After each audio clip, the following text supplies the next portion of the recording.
Sabda TV. Assalamualaikum warahmatullahi wabarakatuh. Innal hamdalillah nahmaduhu wa nasta'inuhu wa nastaghfiruh wa na'udzu billahi min shururi anfusina wa min sayyiati a'malina. Man yahdihillahu fala mudilla lahu wa man yudlil fala hadiya lahu. Wa asyhadu an la ilaha illallah wahdahu la syarika lah wa asyhadu anna Muhammadan abduhu wa rasuluh. Qala Allah Ta'ala fi kitabihil karim, ya ayyuhalladzina amanu taqullaha haqqa tuqatih wa la tamutunna illa wa antum muslimun, amma ba'd. Kita lanjutkan ayol ikhwah, hadis 241. Wa an Jabir radhiyallahu anhu qala sami'tu Rasulullah sallallahu alaihi wasallam yaqul inna syaitana idza sami'a an-nidaa bis-shalah dhahaba hatta yakuna makana rauha. Qala ar-rawi war-rauha min al-Madinah ala 36 mila. Rawahu Muslim. Dari Jabir, semoga Allah meridainya, ia berkata, aku mendengar Rasulullah SAW bersabda, sesungguhnya setan apabila mendengar adzan, ia akan pergi sampai menuju tempat yang bernama Rauha. Perawi berkata, Rauha itu sekitar 36 mil dari Madinah. Sejauh itu setan perginya, Pak, karena tidak ingin mendengar suara adzan. Di sini menunjukkan akhul Islam, ya, bahwa adzan membuat setan itu lari, Pak. Namun permasalahannya, kalau misalnya rumah kita nih banyak setannya, banyak jinnya, apakah kita adzan? Jawab tidak. Kenapa? Karena adzan itu hanya disyariatkan untuk memanggil orang apa? Sholat. Terus gimana dong caranya mengusir setan yang ada di rumah? Itu bacakan surat Al-Baqarah. Karena Rasulullah SAW sabda, ya inna syaitan yanfiru minal bait alladhi tuqra'u fihi suratul Baqarah. Setan itu akan lari dari rumah yang dibacakan padanya surat Al-Baqarah. Ya. Hadis 242, an Muawiyah radhiyallahu anhu qala sami'tu Rasulullah sallallahu alaihi wasallam yaqul al-muadhdhinuna atwalun nasi a'naqan yaumal qiyamah. Rawahu Muslim. Para muadzin itu adalah manusia yang paling panjang lehernya pada hari kiamat. Dikutip Muslim. Hadis ini, akhi, berselisih para ulama tentang maknanya. Namun yang sahih dan yang benar, wajib kita imani sesuai dengan lahiriahnya. Itu bahwasannya, ya, para muadzin itu nanti pada hari kiamat lehernya panjang-panjang, Pak. Kalau di dunia mungkin leher panjang itu aib. Tapi kalau di akhirat itu justru kemuliaan. Dan itu hanya dimiliki oleh para muadzin. Iya. Kenapa leher mereka dijadikan panjang? Karena itu suara adzan mereka itu. Iya. Hadis 243. 244 wa an ibni Abi Aufa radhiyallahu anhu anna an-nabiy sallallahu alaihi wasallam qala inna khiyara ibadillah alladhina yura'una asy-syamsa wal qamar wan nujuma li dzikrillah. Rawahu Tabrani wal lafdhulah wal Bazzar wal Hakim wa qala sahihul isnad. Dari Ibnu Abi Aufa, semoga Allah meridainya, bahwasanya Nabi Shallallahu Alaihi Wasallam bersabda, Sesungguhnya hamba-hamba Allah yang terpilih adalah yang berusaha senantiasa memperhatikan matahari, bulan, dan bintang-bintang untuk tujuan mengingat Allah, yaitu sholat. Dikeluarkan Tabrani, Al-Bazzar, dan Al-Hakim. Dan tentunya ini Pak, yang dimaksud dengan memperhatikan matahari, bulan, bintang itu artinya waktu-waktu sholat. Karena waktu-waktu sholat itu ya pada asalnya ditentukan oleh hal-hal seperti itu, bukan dengan jam ya, dengan matahari. Makanya disebutkan kan dalam hadis bahwasanya awal waktu zuhur itu kapan? Ketika matahari tergelincir. Dan berakhir kapan? Ketika bayangan seseorang sama dengan dirinya. Dan awal waktu asar itu kapan? Ketika bayangan seseorang sama dengan dirinya. Sampai kapan? Sampai isfirarus syams, sampai matahari menguning. Ini disebut dengan waktu ikhtiar. Adapun dari waktu matahari menguning sampai terbenam matahari disebut dengan waktu darurat. Khusus bagi mereka-mereka yang darurat saja. Iya. Adapun maghrib dimulai kapan? Semenjak terbenamnya matahari. Dan berakhirnya kapan? Hilangnya syafaq merah di ufuk. Iya. Dan kemudian waktu isya dimulai kapan? Ketika syafaq merah telah hilang dan munculnya bintang. Dan berakhir kapan? Berakhir pertengahan malam. Iya. Atas pendapat yang paling kuat. Dan waktu subuh dimulai kapan? Dimulai ketika terbitnya apa? Fajar shadiq. Karena fajar ada dua macam, fajar kadzib dan fajar shadiq. Apa bedanya Pak? Fajar kadzib sama shadiq. Kalau fajar kadzib itu Pak menjulang ke atas Pak. Iya. Sehingga kelihatan langit itu terang. Kalau fajar shadiq itu melebar ke bawah di ufuk timur, sementara ke atasnya gelap. Ya, dan banyak orang tertipu sama fajar kadzib. Disangkanya sudah masuk waktu subuh padahal belum. Kemudian berakhir dengan terbitnya matahari. Nah, muadzin dulu di zaman Rasulullah itu yang diperhatikan itu Pak. Adapun sekarang ketika sudah ada ilmu falak, ya akhirnya semua hanya berdasarkan kepada jam. Ya, waktu zuhur jam berapa, jam berapa, jam berapa. Nah, sekarang kalau misalnya jam dengan matahari ternyata berbeda, misal secara jam sudah masuk zuhur, tapi secara matahari belum tergelincir. Mana yang lebih dahulukan, jam atau matahari Pak? Tentu matahari, karena itu yang menjadi patokan utama. Ya. Nah ini Rasulullah mengatakan bahwa hamba-hamba Allah pilihan itu siapa? Yang senantiasa memperhatikan itu, matahari, bulan, bintang untuk menentukan waktu-waktu sholat. Masya Allah. Ini kayak keutamaan para muadzin ini. Hadis 245. Wa an Anas bin Malik radhiyallahu anhu qala sami'a an-nabiy sallallahu alaihi wasallam rajulan wa huwa fi masirin lahu yaqul Allahu akbar Allahu akbar. Faqala nabiyullah 'ala al-fitrah. Faqala ashhadu an la ilaha illallah. Qala kharaja minan nar.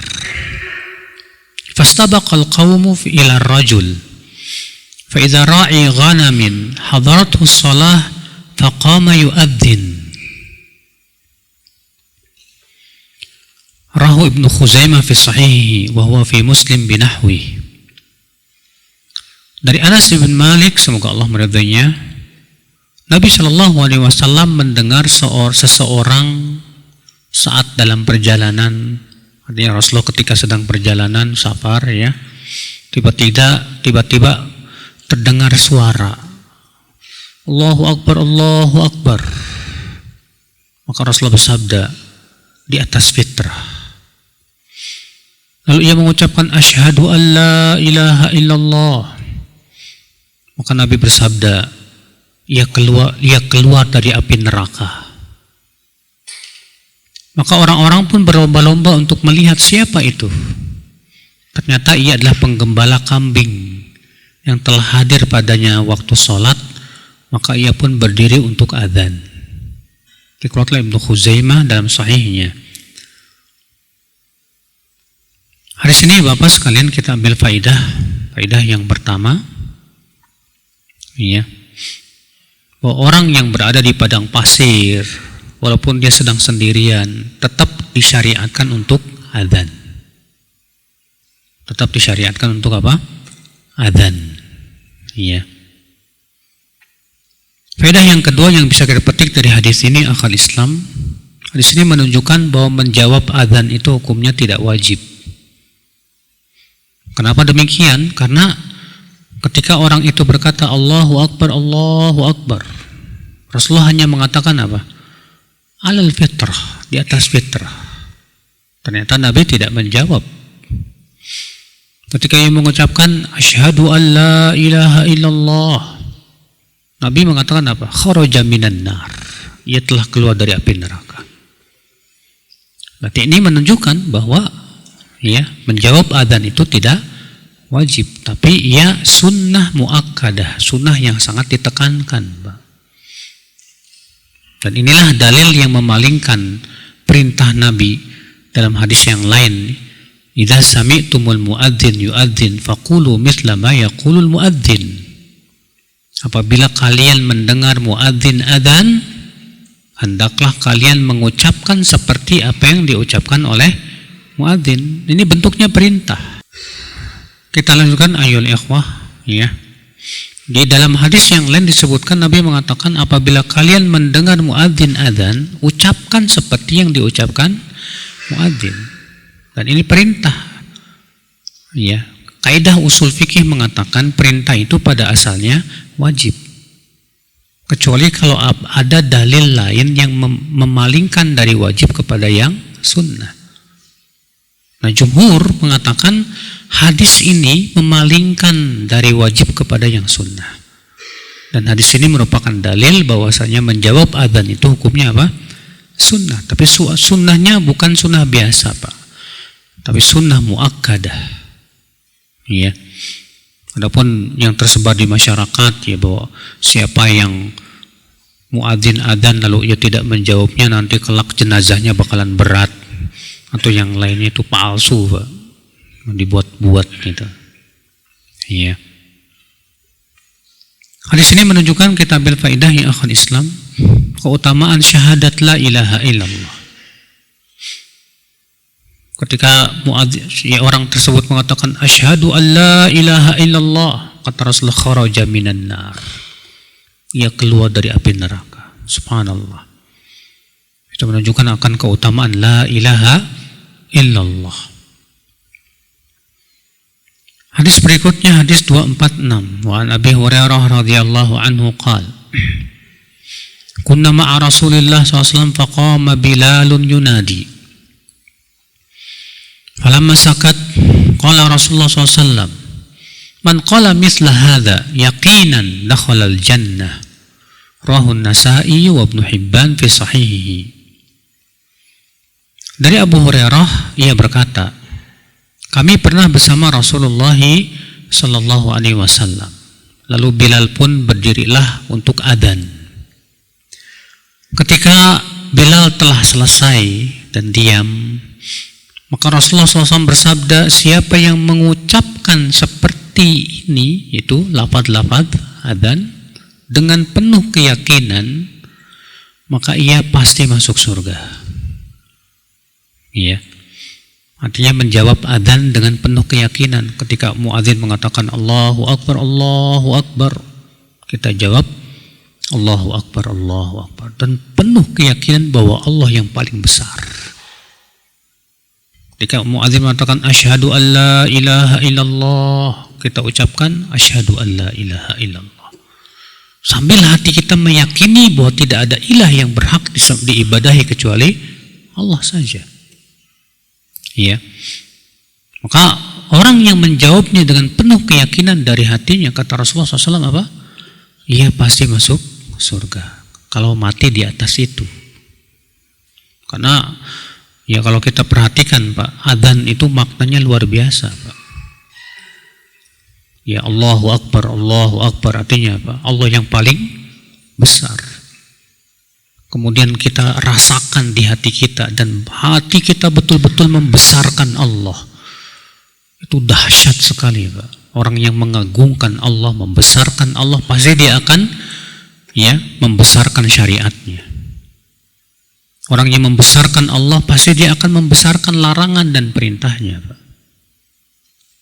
Ketika mengucapkan asyhadu an la ilaha illallah, konsekuensi la ilaha illallah agung sekali, Masya Allah. Yang hakikatnya mentauhidkan Allah, memurnikan ibadah hanya untuk Allah subhanahu wa ta'ala. Asyhadu anna Muhammadar Rasulullah, hakikatnya apa Pak? Memurnikan ittiba' untuk Rasulullah, di mana kita memproklamirkan diri bahwa kita pengikut Rasulullah Sallallahu Alaihi Wasallam, maka kita benarkan semua yang dikabarkan oleh Rasulullah. Kita jauhi semua yang dilarang oleh Rasulullah. Kita laksanakan semua yang diperintahkan oleh Rasulullah SAW. Dan kita pun beribadah kepada Allah sesuai dengan syariat siapa? Rasulullah Sallallahu Alaihi Wasallam. Ya. Ketika dipanggil hayya 'alas shalah, mari kepada apa? Salat. Panggilan yang sangat agung, Pak. Kita dipanggil untuk salat, bermunajat kepada Allah. Ya. Hayya 'alal falah, mari kepada keberuntungan. Karena salat beruntung sekali, Pak. Orang yang datang ke masjid itu beruntung, nggak ada ruginya, Pak. Apa coba ruginya antum pergi ke masjid? Capek Ustaz? Enggak capek kok. Antum jogging 10 kilo bisa. Ya, rumah antum berapa meter sih dari rumah? Antum punya mobil, punya motor, terus kemanain itu? Ya, nggak rugi, untung akal Islam. Itu keberuntungan yang besar. Pulang dari masjid antum sudah dapat pahala luar biasa. Langkah kaki antum saja sudah menggugurkan dosa, mengangkat derajat. Sesampainya kita di masjid dan selama kita menunggu sholat, kita terus dapat pahala sholat. Ketika kita sholat berjamaah lebih baik daripada sholat sendirian 27 kali lipat. Selama itu kita didoakan terus oleh malaikat, Masya Allah. Berapa banyak keuntungan yang kita akan dapatkan, Pak. Cuma masalahnya yaitu keuntungannya nggak terlihat oleh mata. Beda dengan keuntungan dunia. Kalau keuntungan dunia ya kelihatan sama mata, Pak. Ya, fulus. Ya. Tapi keuntungan sholat berjamaah pahala. Ya, dan akan terasa di hati berupa ketakwaan, kedekatan hati kepada Allah Azza wa Jalla. Ya, apalagi di hari kiamat keberuntungannya luar biasa. Hadis berikutnya 247. Wa an Uqbah ibni Amir radhiyallahu anhu qala sami'tu Rasulullah sallallahu alaihi wasallam yaqul ya'jabu rabbuka min ra'i ghanamin fi ra'si syadhiyatin lil jabali yu'adhdhinu bis salah wa yusalli fayaqulu Allah azza wa jalla unzuru ila abdi hadha yu'adhdhinu wa yuqimus salah yakhafu minni qad ghafartu li abdi wa adkhaltuhul jannah rawahu Abu Daud wan Nasa'i.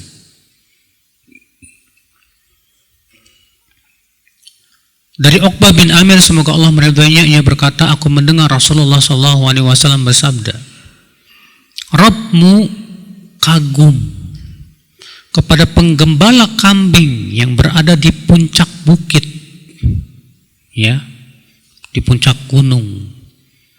Tapi ia adzan untuk memanggil orang sholat. Lalu ia pun sholat. Maka Allah berfirman, lihatlah kepada hambaku ini. Ia adzan dan ia pun menegakkan sholat.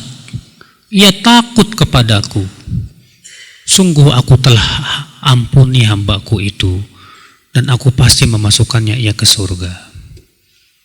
Iya. Masya Allah. Hadis ini kita ambil faedah, Pak. Yang pertama, isbatu sifatul, ya, al-ajab lillah. Allah disifati dengan sifat kagum. Allah kagum kepada siapa? Penggembala kambing. Masya Allah. Yang dia sendirian di gunung, tapi dia tetap adzan. Kagum Allah kepada orang seperti ini, Pak. Walaupun dia sendirian, tapi tetap saja ia menjalankan perintah Allah. Ya, banyak di antara kita, Pak, di depan orang kelihatan takwa, tapi ketika sendirian jauh dari ketakwaan, Pak.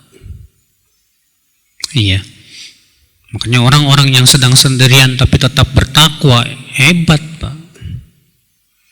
Itu yang dipuji oleh Allah dalam surat Al-Mulk. Innal ladzina yakhshawna rabbahum bil ghaib lahum maghfiratu wa ajrun azim. Ya.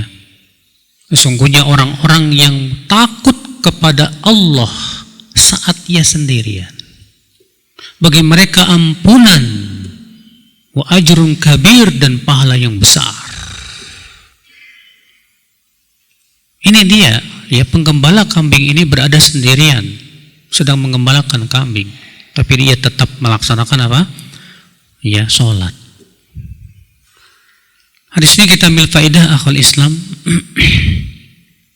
bahwa orang yang sedang sendirian di gunung ataupun di padang pasir, ya, tetap dianjurkan untuk adzan. Sebagaimana sudah kita sebutkan tadi, ya. Hadis ini menunjukkan juga bahwa adzan itu sebab datangnya ampunan dari Allah, dan bahwasanya orang yang adzan itu sebab ia masuk ke dalam surga, ke dalam jannah. Hadis 248. Wa an Ibni Umar radhiyallahu anhuma anna an-nabiy sallallahu alaihi wasallam qala man adzana 12 sanah wajabat lahul jannah wa kutiba lahu bi ta'dzinihi fi kulli yawmin 60 hasanah wa bi kulli iqamatin 30 hasanah. Rawahu Ibnu Majah wa Daraqutni wal Hakim wa qala sahihun ala syartil Bukhari. Dari Ibnu Umar, semoga Allah meridainya, bahwasanya Nabi sallallahu alaihi wasallam bersabda, siapa yang adzan selama 12 tahun, ia pasti masuk surga. Dituliskan untuknya dengan adzannya setiap harinya 60 kebaikan. Dan untuk iqamahnya ditulis 30 kebaikan. Subhanallah. 12 tahun dia terus adzan. Dia sudah dapat apa? Kepastian masuk surga kalau ia mati di atasnya. Iya. Luar biasa, Pak. Orang-orang yang muadzin adzan tidak mengharapkan apa-apa kecuali wajah Allah Subhanahu wa taala selama 12 tahun. Iya, saya dulu di kampung saya ada orang tua tuh. Dari semenjak kecil sampai saya gede muadzin. Lebih dari 30 tahun dia adzan, Pak. Iya. Allahu Akbar. Subhanallah. Itu keutamaan dan keistimewaan yang luar biasa. Dulu waktu saya di kota Madinah kuliah, ya, kita pernah mengunjungi Syekh Abdul Muhsin Al-Badr. Kemudian ketika kita telah sampai dekat rumahnya, kemudian keluarlah seorang laki-laki tua pergi ke masjid, lalu dia adzan. Waktu itu waktu asar. Kemudian kita bertanya siapa dia? Kata Syekh Abdul Razak, itu kakek saya. Ayahnya Syekh Abdul Muhsin. Dia sudah 20 tahun muadzin. Pergi dia asar, baru pulang isya. Pergi asar, baru pulang apa? Isya. Terus setiap hari. Sudah 20 tahun. Allahu Akbar, subhanallah. Ini luar biasa, Pak. Ya.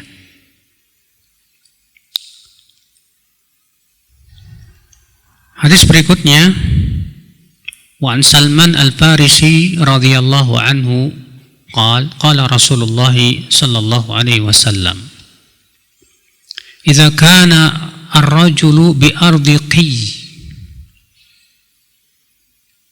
فحانت الصلاة فليتوضأ فإن لم يجد ماء فليتيمم فإن أقام صلى معه ملكه وإن أذن وأقام صلى خلفه من جنود الله ما لا يرى طرفه." Dari Salman Al-Farisi, semoga Allah meridainya, ia berkata, Rasulullah SAW bersabda, apabila seseorang berada di padang pasir sendirian, lalu datanglah waktu sholat, maka ia berwudu.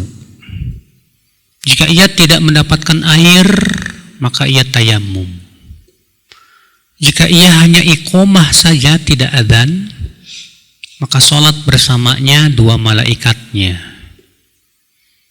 Tapi jika dia adzan dan iqomah, maka akan sholat di belakangnya dari pasukan Allah yang tak terlihat ujungnya, saking banyaknya. Iya. Ikhwatul Islam, saudaraku seiman. Lihat Nabi SAW mengabarkan, Pak, orang yang sedang sendirian di padang pasir, lalu waktu sholat datang, lalu ia berwudu. Kalau dia cuma qomat doang, tidak adzan, ini menunjukkan tidak wajib untuk dia adzan karena sedang sendirian di mana? Di padang pasir. Maka akan sholat bersamanya 2 malaikatnya. Tapi kalau dia adzan dan iqamah, maka akan sholat bersama dia dari pasukan Allah yang sangat banyak, saking banyaknya nggak kelihatan ujungnya. Hanya Allah yang Maha tahu. Iya, pasukan Allah itu siapa? Para malaikatkah atau bagaimana? Hanya Allah yang Maha tahu. Cuma mereka tak terlihat, Pak, nggak kasat mata. Iya, wajib kita yakini karena Rasulullah mengabarkan demikian. Iya, saya dulu pernah punya teman, dia sholat sendirian. Iya, ketika dia sholat sendirian itu bukan di padang pasir ya, di kayak kebun gitu, gak ada siapa-siapa. Pas diwaladhalin, tiba-tiba rame kali, Pak. Amin. Malah ketakutan, pergi dia. Masya Allah. Entah apa itu. Faedah selanjutnya, kita masuk ke bab yang baru, at-targhib fi ijabatin muadzin. Wa mimadza yujibu atau wa bimadza yujibu wa ma yaqulu ba'dal adzan. Anjuran untuk menjawab ya adzan dan bagaimana menjawabnya dan apa yang diucapkan setelah adzan. Hadis 250 an Abi Sa'id Al-Khudri radhiyallahu anhu qala Rasulullah sallallahu alaihi wasallam, "Idza sami'tumul muadzin faqulu mithla ma yaqulul muadzin." Rahul Bukhari wa Muslim wa Abu Daud wa Tirmidzi wa Nasa'i wa Ibnu Majah. Apabila kalian mendengar muadzin adzan, maka ucapkan seperti yang diucapkan oleh muadzin. Jadi kalau muadzin mengatakan Allahu Akbar, kita ucapkan Allahu Akbar seperti yang diucapkan muadzin. Nah, sekarang kalau hayya 'alas shalah, apa kita ucapkan, Pak? Sementara Nabi mengatakan ucapkan seperti yang diucapkan muadzin. Nah, disinilah perselisihan para ulama. Sebagian ulama mengatakan bahwa kita yang mendengar tetap mengucapkan hayya 'alas shalah. Lalu kita ucapkan la haula wala quwata illa billah. Iya, sebagian ulama mengatakan tidak. Untuk hayya 'alas shalah, hayya 'alal falah cukup mengucapkan la haula wala quwata illa billah.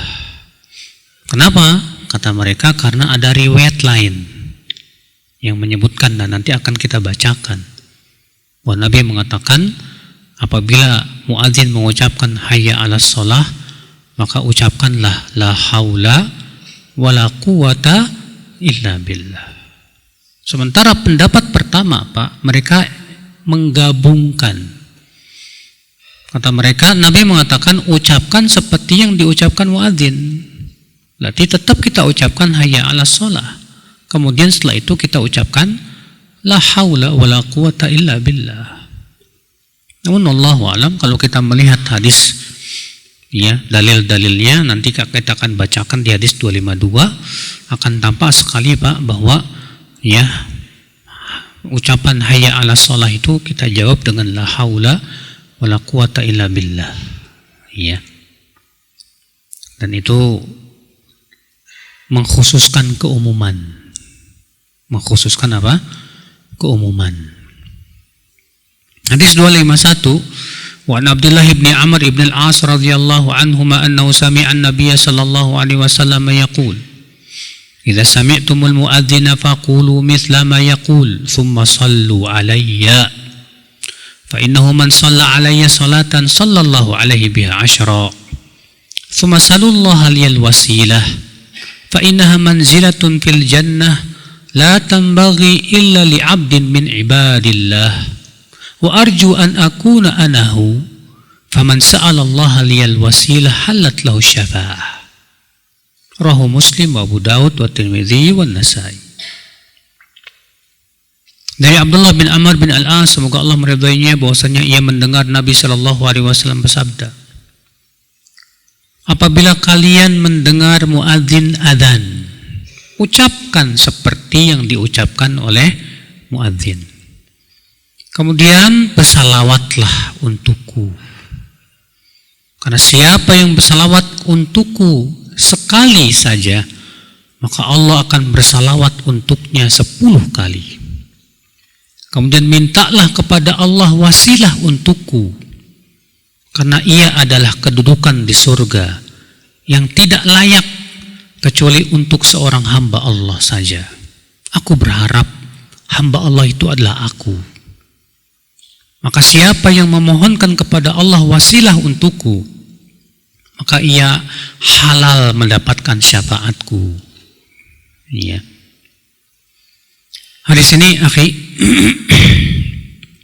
menunjukkan yang pertama, yaitu anjuran untuk menjawab apa? Adzan. Karena Nabi mengatakan demikian, ucapkan ya seperti apa yang diucapkan oleh muadzin. Kemudian hadis ini kita ambil faidah, yaitu anjuran untuk sholawat. Ya, anjuran untuk apa? Sholawat. Jadi setelah muadzin mengucapkan la ilaha illallah, kita ucapkan la ilaha illallah Allahumma salli ala Muhammad. Iya. Kalau kita mau salawatnya lengkap seperti yang kita baca saat tahiyat, lebih bagus. Allahumma salli ala Muhammad wa ala ali Muhammad kama sallaita ala Ibrahim wa ala ali Ibrahim innaka Hamidum Majid wa barik ala Muhammad wa ala ali Muhammad kama barakta ala Ibrahim wa ala ali Ibrahim innaka Hamidum Majid. Ya. Kemudian kata Rasulullah SAW, kemudian setelah itu ya mintalah untukku wasilah. Setelah selesai sholat, Rasulullah menyuruh kita untuk memohonkan kepada Allah wasilah untuk Rasulullah sallallahu alaihi wasallam, yaitu dengan mengucapkan apa? Allahumma rabb hadhihi da'wati tammah wassalatil qa'imah ati Muhammadanil wasilata wal fadilah wa ba'athhu maqaman mahmudanil ladzi wa'adtah.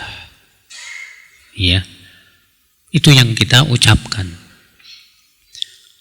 Karena wasilah itu, kata Rasulullah, adalah kedudukan yang agung di surga, yang hanya mendapatkannya seorang hamba Allah saja.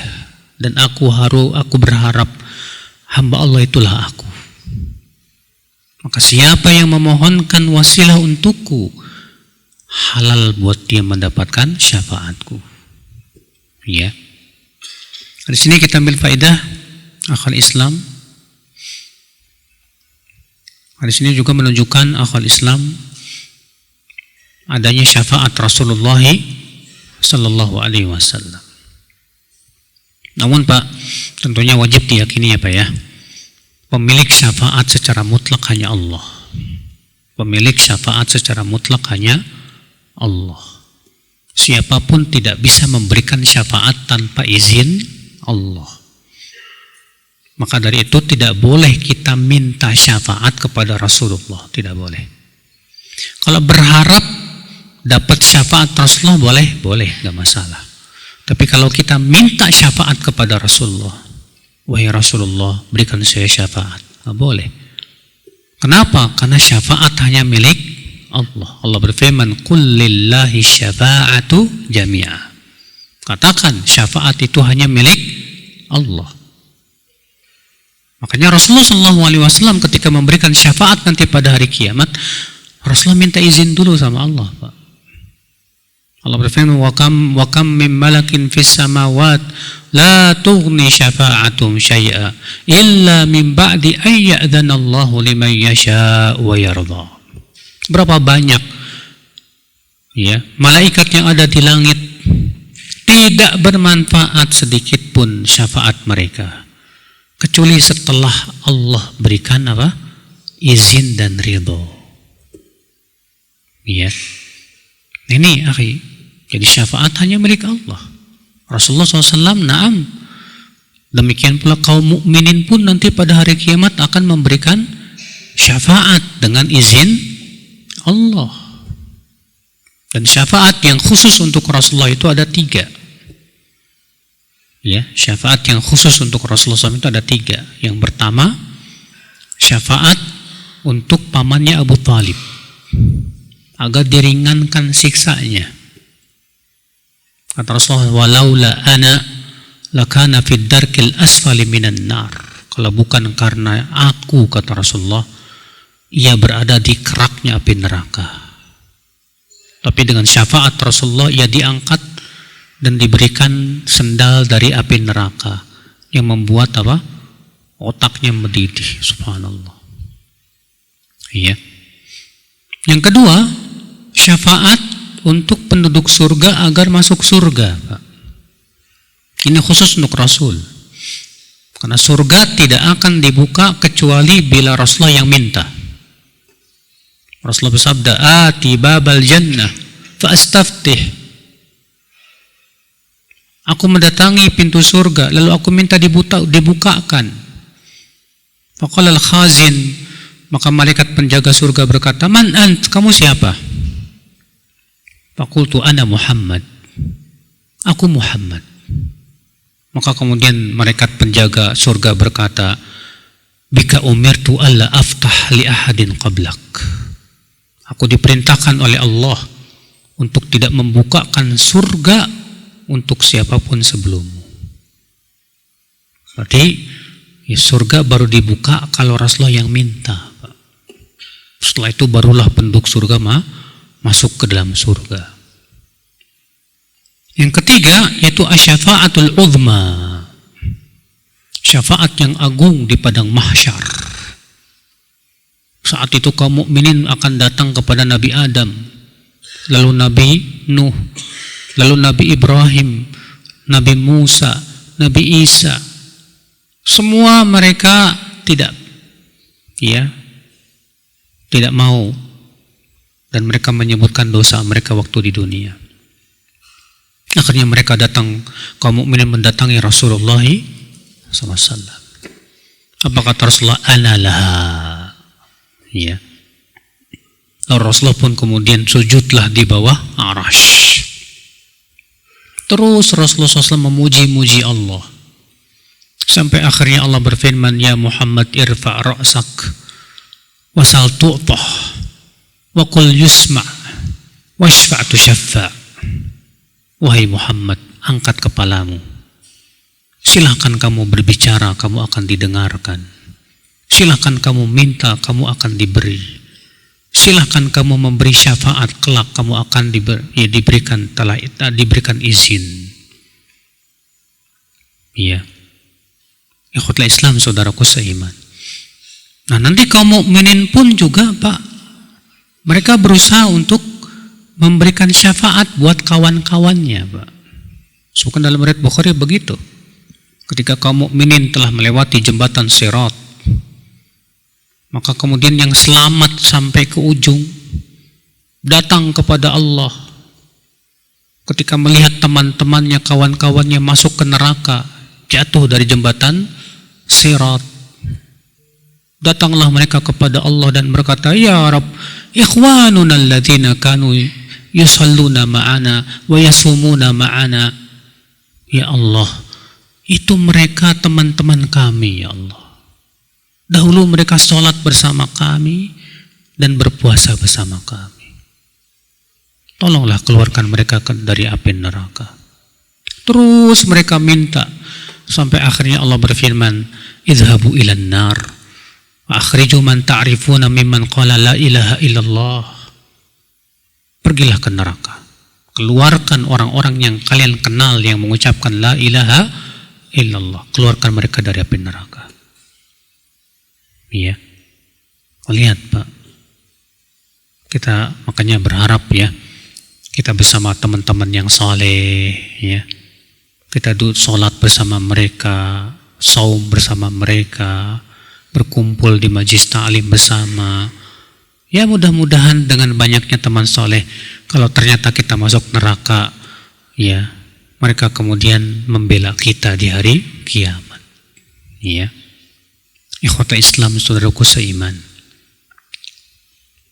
Hadis berikutnya 252.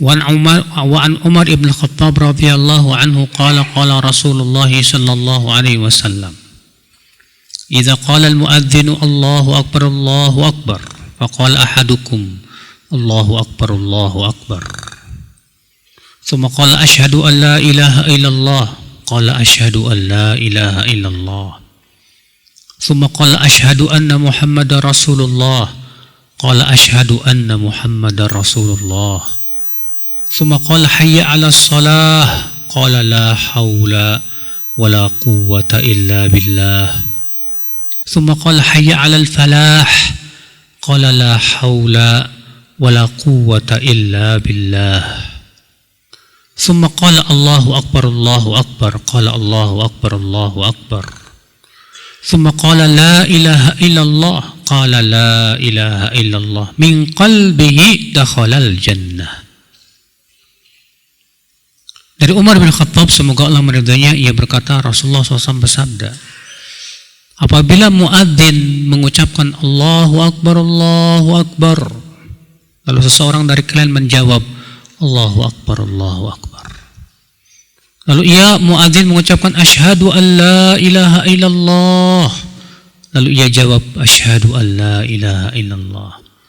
Muadzin berkata lagi asyhadu anna Muhammadar Rasulullah, lalu ia jawab asyhadu anna Muhammadar Rasulullah. Muadzin berkata hayya 'alas shalah, dia jawab la haula wala quwwata illa billah. Muadzin berkata lagi hayya 'alal falah, dia ucapkan la haula wala quwwata illa billah. Muazin berkata Allahu Akbar, Allahu Akbar. Dia jawab Allahu Akbar, Allahu Akbar. La ilaha illallah. Dia jawab La ilaha illallah. Dan dia jawab itu benar-benar dari hatinya. Maka ia akan masuk surga. Masya Allah ya akhi. Hanya dengan menjawab adzan saja bisa masuk surga, Pak. Tapi syaratnya tadi benar-benar dari hati. Benar-benar dengan keyakinan. Iya. Ikhwatul Islam, saudaraku seiman. Di sini ya, untuk hayya 'alas shalah dijawabnya apa? Kenapa panggilan salat kok dijawabnya la haula wala quwata illa billah, Pak? Apa hubungannya? Kata para ulama, karena tidak mungkin kita bisa melaksanakan salat dengan benar dan khusyuk kecuali dengan bantuan dari Allah. Karena la haula wala quwata illa billah artinya tidak ada ya daya dan kekuatan kecuali dengan izin Allah. Allahu a'lam. Demikian, subhanakallah bihamdik, asyhadu an la ilaha illa anta astaghfiruka wa atubu ilaik. Assalamualaikum warahmatullahi wabarakatuh.